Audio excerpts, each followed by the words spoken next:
오늘 우리에게 주신 말씀은 데살로니가전서 1장 1절에서 5절까지 되겠습니다. 찾으신 후 저와 여러분이 한 절씩 교독하신 후 마지막 절은 다 함께 합독하시겠습니다.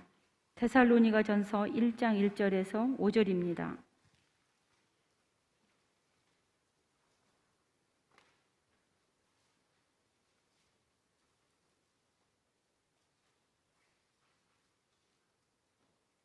바울과 실로아노와 디모데는 하나님 아버지와 주 예수 그리스도 안에 있는 데살로니가의 교회에 편지하노니 은혜와 평강이 너희에게 있을지어다. 우리가 너희 모두로 말미암아 항상 하나님께 감사하며 기도할 때에 너희를 기억함은 너희의 믿음의 역사와 사랑의 수고와 우리 주 예수 그리스도에 대한 소망의 인내를 우리 하나님 아버지 앞에서 끊임없이 기억함이니 하나님의 사랑하심을 받은 형제들아 너희를 택하심을 아노라. 이는 우리 복음이 너희에게 말로만 이른 것이 아니라 또한 능력과 성령과 큰 확신으로 된 것임이라. 우리가 너희 가운데서 너희를 위하여 어떤 사람이 된 것은 너희가 아는 바와 같으니라. 아멘. 하나님께 가까이함이 내게 복이라. 내가 주 여호와를 나의 피난처로 삼아 주의 모든 행적을 전파하리이다. 아멘. 세상에 참 복이라는 것들이 많죠. 복의 기준도 다양합니다. 사람, 재물, 나이, 수명, 여러 가지 것들을 복의 기준으로 삼는데, 복의 기준이 그쪽으로 맞춰 있을 때, 다른 것으로 맞춰져 있을 때 그런 복의 기준이 충족되면 복 받았다 생각하고요, 그런 복들이 결핍되면 복도 지지도 없지, 누구는 저런데, 이런 경우가 허다하지요. 오늘 함께 우리 시편 73편을 함께 나누었는데, 복의 축복 구절로 나누었는데, 우리 복의 기준을 하나님께 가까이 하는 것으로 삼아야겠습니다. 그럼 이미 여기 있는 모든 분들이, 또한 이 예배를 영상을 통해서 시청하면서 예배하는 모든 이들이 이미 복받은 분들인 줄 믿습니다. 우리에게 복 주신 그 하나님을 우리가 가까이 하며, 그래서 그 하나님을 피난처로 삼으면 오늘 하루가 얼마나 든든할까요? 그 든든하신 하나님을 또 살아가면서 이것저것 다니면서 나의 언어로, 나의 표정으로, 내가 살아가는 삶의 모습으로 하나님을 온전히 전파하는 저와 여러분 되시기를 간절히 축원합니다. 제가 오늘 갑자기 여기 선 것은 놀라셨죠? 영상으로 보시는 분들 놀라실 수도 있는데, 담임 목사님께서 제게 이번 한 주 월요일부터 금요일까지 새벽 예배 설교를 맡아달라고 부탁하셔서 순종하는 마음으로 한 주간 서기로 했습니다. 내일 들어오셔도 제가 여기 있을 거예요. 그러니까 너무 놀라지 마시고요.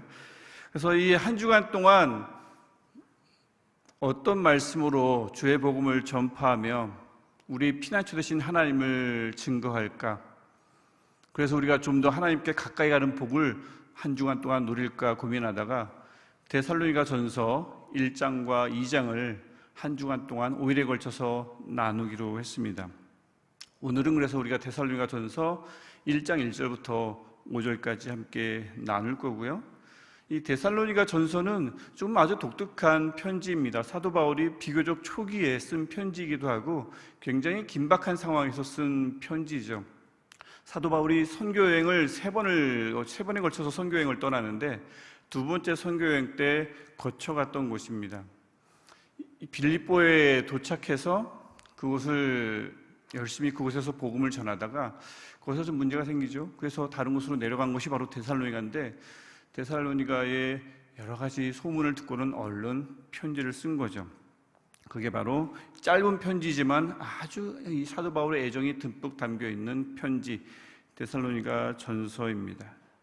이 사도 바울이 이 데살로니가 전서를 쓰기 시작하면서 2절을 보면 벌써 막 그들께 데살로니가 교회에게 항상 감사한다, 늘 기억한다, 이런 이야기를 합니다. 물론 서신에는 기본적으로 편지를 쓰다 보면 감사합니다, 고맙습니다라는 것을 일반적으로 쓰기도 하지만 아주 독특하게 더 애절한 마음을 가지고 데살로니가 교회에게 감사하는 모습을 볼 수가 있어요.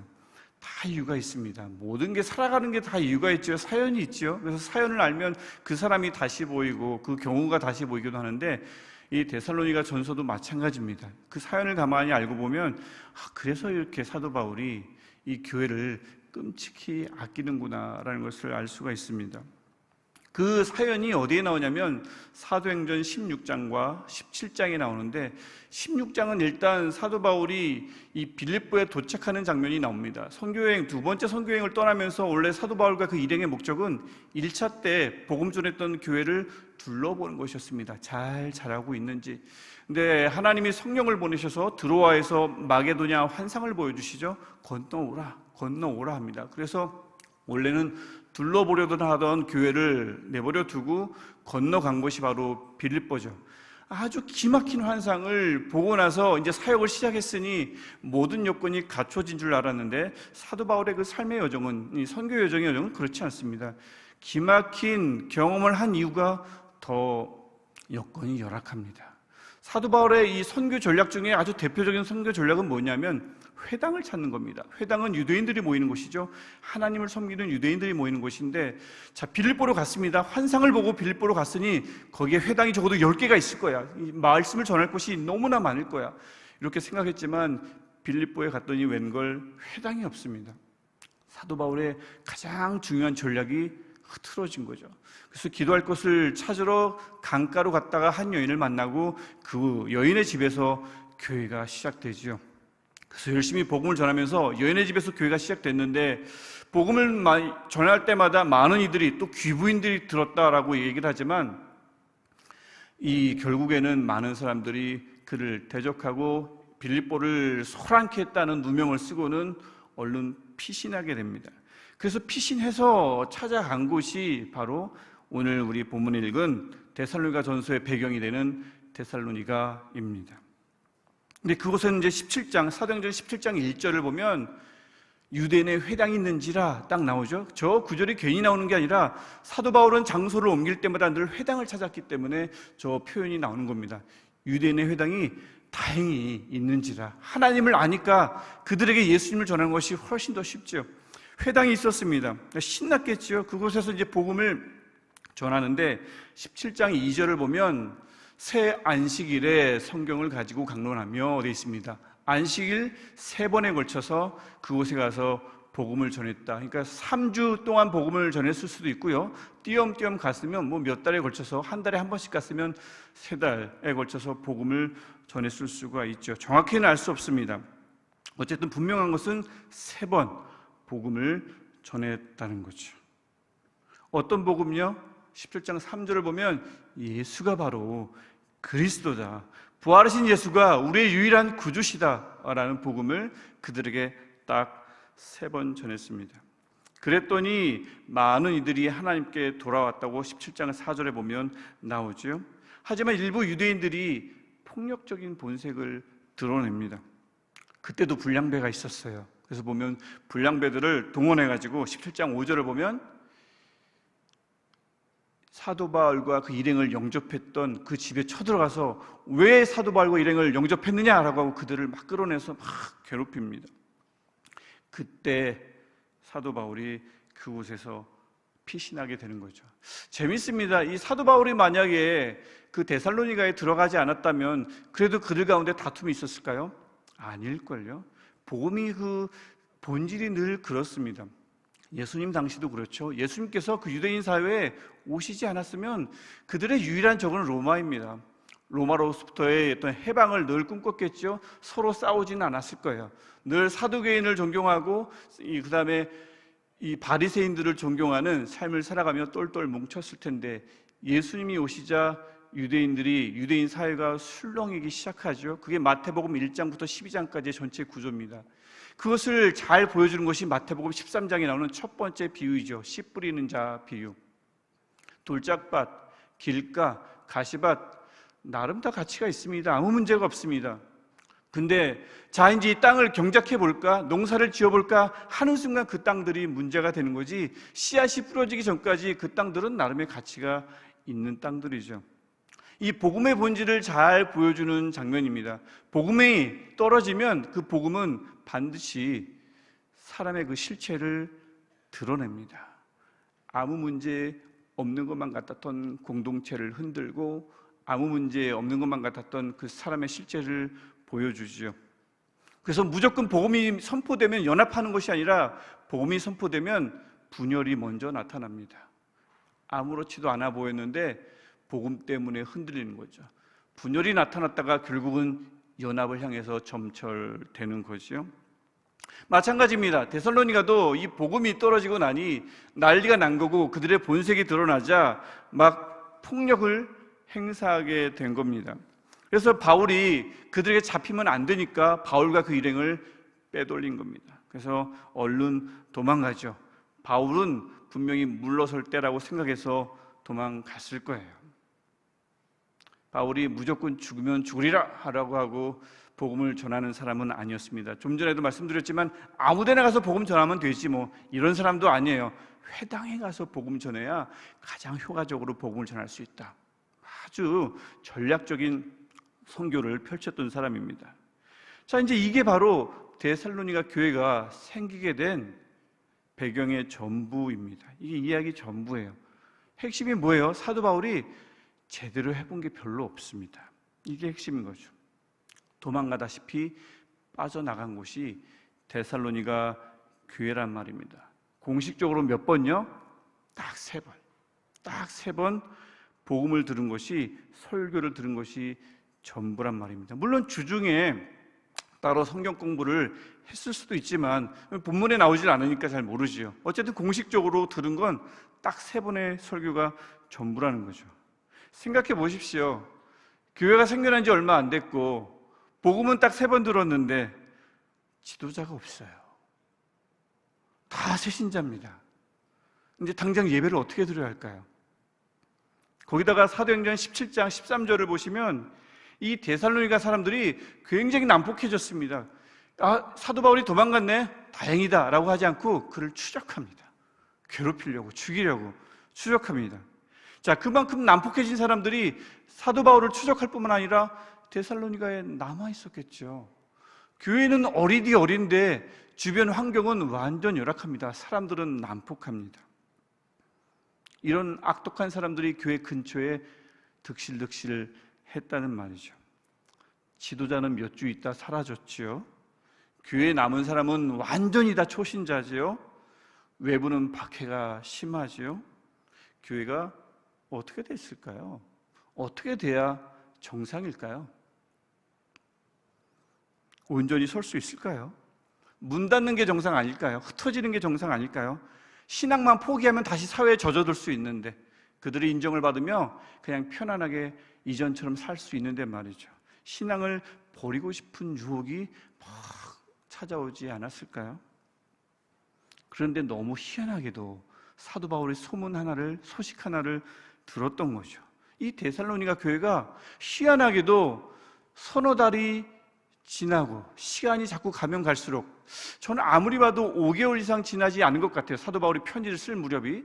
그런데 뭐 학자들마다 조금 다릅니다. 더 됐을 것이다. 본문으로는 알 수 없다. 하지만 일단은 이 설교를 위해서 5개월로 딱 이렇게 제한을 둬보겠습니다. 5개월쯤 지나면 교회가 어쩌면 더 흩어질 수도 있었는데 오히려 더 그 열악한 상황에서 사도 바울이 없는데도 교회가 오롯이 믿음 생활을 했다라는 소식을 사도 바울이 들은 겁니다. 얼마나 기뻤겠습니까? 얼마나 감사했겠습니까? 저는 그 상황을, 그래서 사도 바울은 보지 못한 상황을 한번 상상해 보면 어떨까 싶습니다. 한번 상상해 볼까요? 어떤 일이 벌어졌길래 그 교회가 그렇게 든든하게 섰을까요? 예를 들어 볼까요? 자, 이제 데살로니가 교회에 119 새생명 축제가 일어났어요. 우리는 어제 끝났지만 데살로니가 교회에 새생명 축제가 일어났습니다. 새가족이 와서 등록을 했어요. 등록을 하니까 새가족부가 막 환영해요. 새가족부 회원들도 사실 자기들도 새가족인데 한 달 됐다고 막 온 새가족들을 막 환영합니다. 그리고는 이제 양육을 해야 되잖아요. 양육하십시오. 우리 교회에 아주 믿음이 깊은 분이 있습니다. 그분은 믿은 지 자그마치 2달 됐습니다. 우리랑은 달라요. 2달 된 분이에요. 저분에게 교육을 받으면 믿음이 급속도로 성장할 거예요. 내일 다음 주 예배는 믿은지 자그마치 4달 된 분이 설교합니다. 말씀의 깊이가 장난이 아니에요. 그분의 말씀을 들으면 신앙이 막 성장할 거예요. 기도가 궁금하십니까? 기도의 깊이가 궁금합니까? 저기 저 앉아있는 저분은 5개월 됐어요. 우리 교회에서 가장 오래된 분입니다. 소문을 들어보니 저분은 기도하다가 공중부양한다는 소문도 있어요. 우리의 상상을 초월하는 분입니다. 뭐 이렇게 막 소개하지 않았을까요?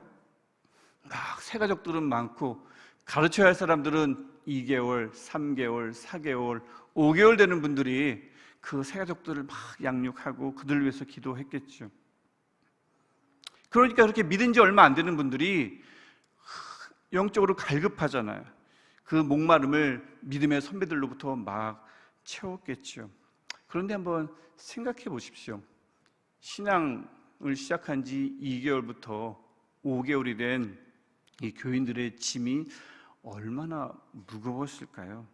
가르치고 설교하고 신방하고 누군가를 위해서 기도해 주는 것이 쉽지 않지 않습니까? 또 용기 줘야 되죠. 주변에 막 폭력적인 사람들이 득실득실한데 무서워하지 마, 두려워하지 마 해줘야 되잖아요. 이게 얼마나 어려운 일입니까? 근데 가만히 보면, 그래서 저쪽에서 보니까 아까 그 공중부양한다던 소문이 났던 그 5개월 된 그 데살로니가 교인, 신앙의 선배의 기도 소리를 들을 수 있을 것 같아요. 그의 기도는 이렇지 않을까요? 생각해 볼 때는, 예상해 볼 때는 저분은 아마도 지금 하나님과 깊은 교제를 나누며 빙그레 웃고 있을 거야. 근데 가만히 가까이 가보니 기도는 이렇게 했죠. 무서워 죽겠어요. 저도 잘 모르는데 사람들이 자꾸 내게 찾아옵니다. 예수님이 누군지, 예배가 무엇인지, 하나님이 누구신지, 성령은 어떤 분이신지, 기도는 어떻게 하는지 자꾸 물어봅니다. 저도 잘 모르겠는데 5개월밖에 안 되는데 저들은 나를 무슨 신앙의 고수로 알아요. 어떡합니까 주님? 알려주옵소서. 경험하게 하옵소서. 막 이렇게 울며 불며 기도하고 있지 않을까요? 어떤 분은 저 다음 주에 설교해요. 아무것도 모르는데 설교해야 합니다. 저들은 내가 설교 잘하는 줄 알아요. 내일 새벽에 또 설교해야 돼요. 제 얘기 아니에요. 꼭 제 얘기 같죠? 아니에요. 그렇게 막 신앙한 사람들은 신앙의 선배들에게 막 매달리고, 신앙의 선배들은 누구게요? 하나님께 막 매달리고, 그러다 보니 사도 바울이 없는데도 그들이 오롯이 믿음의 생활을 이어나간 게 아닌가 충분히 상상 가능하다 할 수 있겠습니까? 사도 바울은 없지만 교회가 그렇게 든든히 서갔던 거죠. 그러니 5절에 나오는 것처럼 복음이 그들에게 말로만 남은 게 아니고 이건 실전이에요. 능력이 있어야 되고 성령이 있어야 되고 큰 확신이 있어야 되는데 그들에게 그렇게 복음이 글자로 남은 게 아니고 능력으로, 성령의 능력으로, 확신으로 남을 수밖에 없었던 거죠. 그 소식을 사도 바울이 들었어요. 어린아이 내버려두고 어디 간 그 부모 마음으로 늘 그 교회를 걱정하고 있었는데 글쎄 이들이 자기가 없는데도 무럭무럭 자랐다는 겁니다. 극찬하지 않을 수 없지요. 얼마나 미안하면서도 얼마나 대견했겠습니까? 그 어려운 상황 속에서 그 짧은 시간 안에 급속도로 성장한 교회에 대한 소식을 들으니 사도 바울이 얼마나 기뻤겠어요. 그러니 사도 바울이 그 짧은 편지 데살로니가 전서를 쓰면서 2절에 바로 막 감사를 하는 겁니다. 기도할 때마다 기억한다. 기도할 때마다 난 너희들이 늘 감사하다. 2절과 3절에서 그렇게 이야기를 하는 거죠. 이게 서신서의 형식이니까, 서신을 쓴다는 사람들은 늘 감사하니까 그런 일반적인 형식이라 보기에는 이 사도 바울의 애절한 마음이 듬뿍 담겨있는 감사 구절이라 할 수 있지요. 그렇게 감사하는 마음으로 사도 바울이 데살로니가 교회를 가만히 기억해 보니 무엇이 늘 기억됐다고 3절이 이야기합니다. 우리가 읽었던 구절이죠. 그들의 믿음의 역사. 이 역사는 조금 더 정확하게 해석하면 믿음의 행함이라고 보면 더 정확할 수 있겠습니다. 그 다음에 사랑의 수고, 또 예수 그리스도에 대한 뭐요? 소망의 인내. 이게 사도 바울이 기도할 때마다 늘 그 교회가 떠올랐겠죠? 근데 그냥 그 교회에 대해서 막연히 떠오르는 것이 아니라 이 사랑의, 믿음의 역사, 믿음의 행함, 사랑의 수고, 소망의 인내가 늘 기억됐다라고 이야기합니다. 사람이 누군가를 이렇게 떠올리다 보면 기억나는 게 많을 수 있는데요, 특별히 사도 바울이 데살로니가 교회에서도 또 고생했으니까 여러 가지를 기억하지 않았을까요? 아니면 여러 가지 만난 사람들을 기억하지 않을까요? 그 사람은 참, 그 교회는 탁월한 능력을 가진 사람들이 참 많았어. 그 교회는 외모가 출중한 사람들이 참 많았어. 그 교회는 부유한 사람들도 많았어. 아니면 역으로 그 교회만 생각하면 왜 그렇게 어려웠던 순간이 떠오를까? 왜 그 교회만 생각하면 매 맞으면서 아팠던 기억이 그렇게 자꾸 떠오를까? 그런데 바울의 기억은요, 그런 것에 맞춰져 있지 않습니다. 믿음, 사랑, 소망에 맞춰져 있어요. 왜 그 많은 것들을 기억할 수 있는데 그 세 가지에 맞춰져 있었을까요? 우리가 잘 아는 고린도전서 13장 13절을 보면 믿음, 소망, 사랑, 이 세 가지는 어떻게 해요? 항상 있을 것인데, 사도 바울은 누군가를 기억할 때 금방 사라지는 것과 연결시켜서 기억하는 사람이 아니라 늘 있는 것, 언제나 남는 것, 항상 있는 것으로 그들을 기억했구나라는 것을 알 수가 있습니다. 믿음, 사랑, 소망으로 그들을 기억했지요. 믿음의 행함, 사랑의 수고, 소망의 인내. 이것을 가만히 보면 이 단어 자체, 표현 자체는 쉽습니다. 믿음의 행함, 그렇죠. 예수가 그리스도라는 믿음, 예수가 구주라는 믿음, 추상적으로 믿음만 가지고 있으면 안 되죠. 우리 담임 목사님이 최근 야고보서 강의하시면서 여러 번 강조하시지 않았습니까? 믿음만 있으면 안 됩니다. 추상적으로 그것으로만 나오면 안 되죠. 행함으로, 실천으로 표현돼야죠. 믿음의 행함은 바로 그런 뜻입니다. 사랑의 수고, 사랑으로 수고해야 되죠. 사랑합니다라고 하고 가만히 있으면 되겠습니까? 그것도 야고보서에서도 나온 말씀이죠. 담임 목사님이 강조했던 말씀입니다. 그 사랑을 체험했으니, 하나님의 사랑을 체험했으니 내 안에 꽁꽁 가둬둘 것이 아니라 서로에게 베풀어야죠. 수고해야죠. 표현해야 합니다. 소망에 있네. 그냥 막 앞만 바라보면 저절로 소망이 막 있습니까? 인내로 소망을 잘 지켜야죠. 특별히 예수 그리스도에 대한 소망이라고 했습니다. 지금은 좀 어렵지만, 지금은 좀 견디기 좀 힘들지만 내 안에서, 우리 안에서 착한 일을 시작하신 예수님이 끝까지 이룰 거야. 그분이 다시 오셔서 분명히 그렇게 하실 거야. 이 믿음을 가지고, 이 소망을 가지고 가만히 예수 그리스도를 바라보면 그전엔 참 못 참았는데 그것을 참게 되고 조급했던 마음이 가라앉게 되겠죠. 이게 소망의 인내라고 볼 수 있을 겁니다. 그래서 믿음의 행함, 사랑의 수고, 소망의 인내. 그런데요, 헬라어로 보면 이게 전부가 아닙니다. 새벽 시간에 헬라어를 해야 되나 말아야 되나 많은 고민이 했지만 어려운 거 아니기 때문에, 그리고 이 본문을 알려면 적어도 알아야 되는 거기 때문에 아주 쉬운 거예요. 무서워하지 마시고, 뭐냐면요, 믿음의, 사랑의, 소망의, 이거 우리 말에도 있는 표현이죠. 우리 소유격이라고 부르죠. 예를 들면 나의 성경, 이거 소유격, 나의, 이건 소유격이죠. 근데 헬라어는 이 소유격을 이제 속격이라고 부르는데 좀 줄여서 아주 독특합니다. 헬라어의 소유격은 왜 독특하냐면, 예를 들어 볼까요? 자, 나의 성경, 이 성경은 내 거란 뜻이죠. 하지만 이것을 헬라어로 바꾸면 성경의 나도 됩니다. 나의 성경도 되지만 성경의 나도 돼요. 그래서 나는 성경 거라는 말도 됩니다. 이것이 내 거이므로 나는 이 성경을 사용할 거야 라는 뜻도 되지만, 나는 성경 거라고 이렇게 얘기하면 성경은 내게 큰 영향을 줘, 이런 뜻이 됩니다. 그래서 이 헬라어의 속격은 불가분의 관계, 뭐뭐의라고 하면 두 개가 절대 뗄 수 없다. 그래서 나의 성경 했으면 이 성경과 나는 누구도 뗄 수 없어요. 그게 첫 번째고, 또 하나는 뭐냐면 서로에게 영향을 준다. 나는 성경에 영향을 주고 성경은 내게 영향을 준다. 상호성. 이 두 가지가 헬라의 속격에 잘 담겨 있습니다. 그러면 믿음의 일, 행함, 사랑의 수고, 소망의 인내를 거꾸로 또 살펴보아야 돼요. 문맥에 크게 이상하지 어색하지 않는 이상 두 가지 의미를 가지고 있다고 봐야 됩니다. 그럼 이렇게 되는 거죠.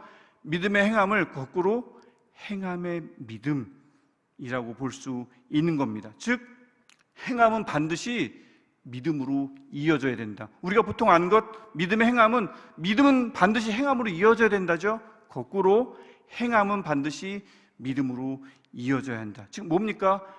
믿음 있으면 행해야 돼요. 역으로 행하면 믿음은 단단해집니다. 이런 개념이 있는 거죠. 그래서 믿음이 이상하게 자라지 않아요.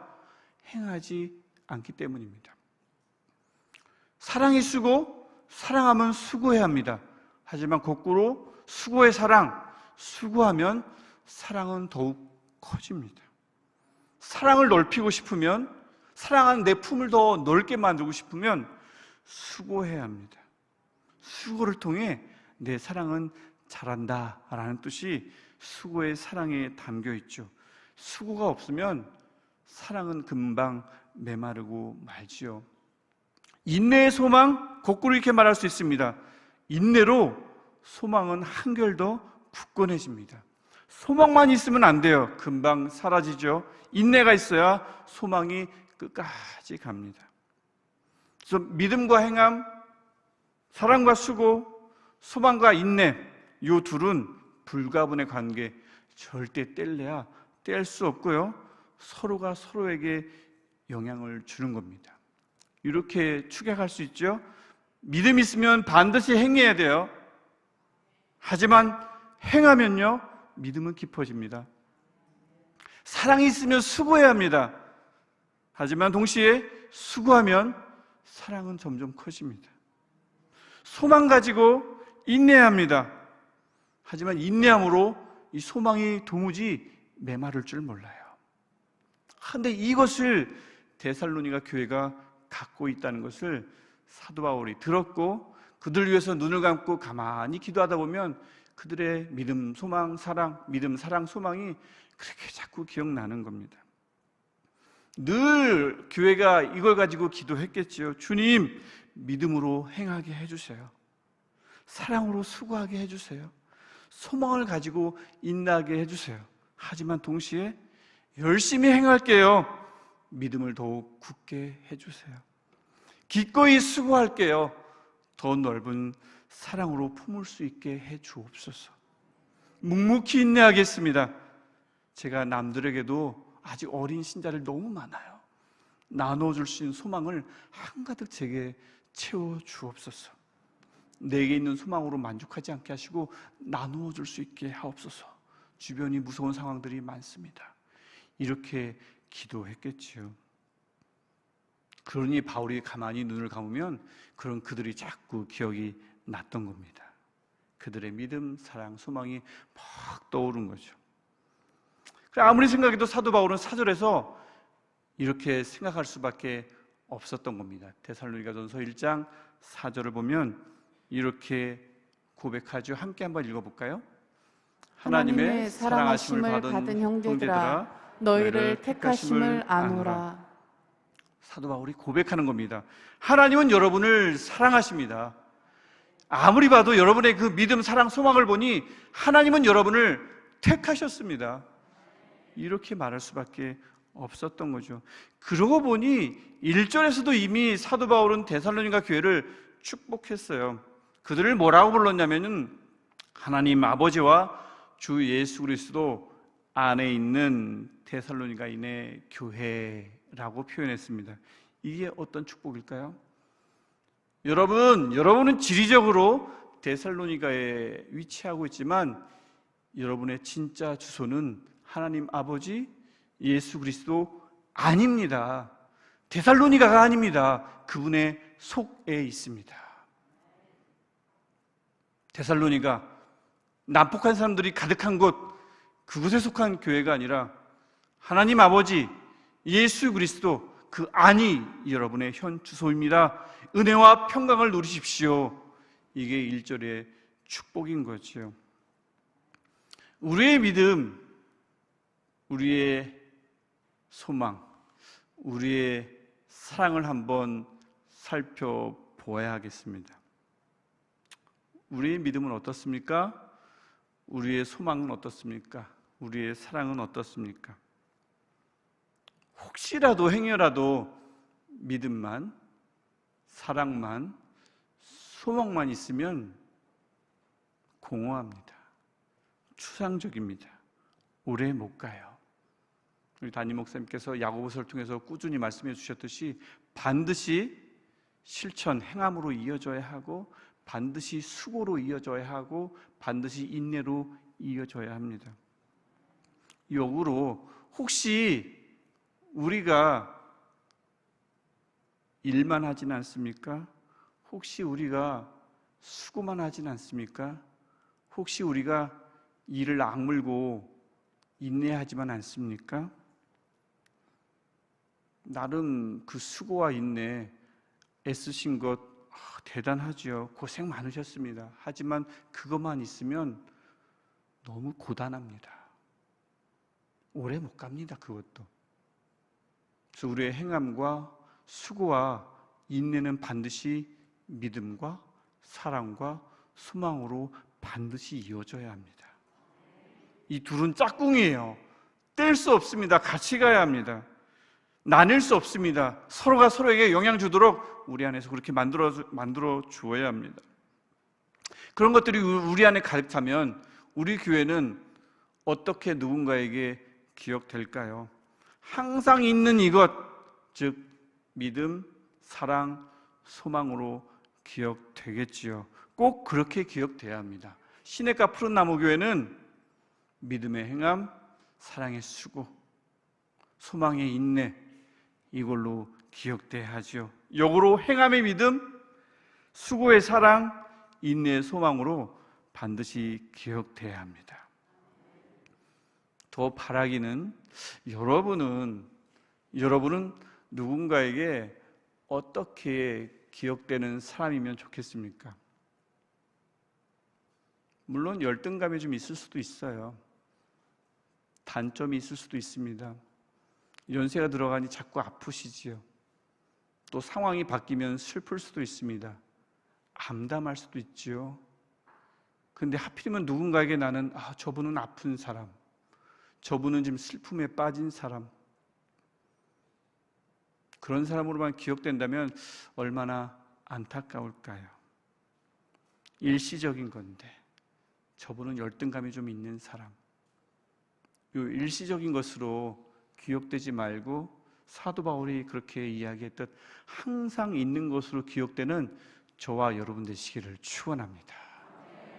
사랑의 사람으로, 소망의 사람으로, 믿음의 사람으로, 수고와 행함과 인내로 저분의 믿음과 저분의 사랑과 저분의 소망은 견고하다고 이렇게 기억되는 저와 여러분이기를 소망합니다.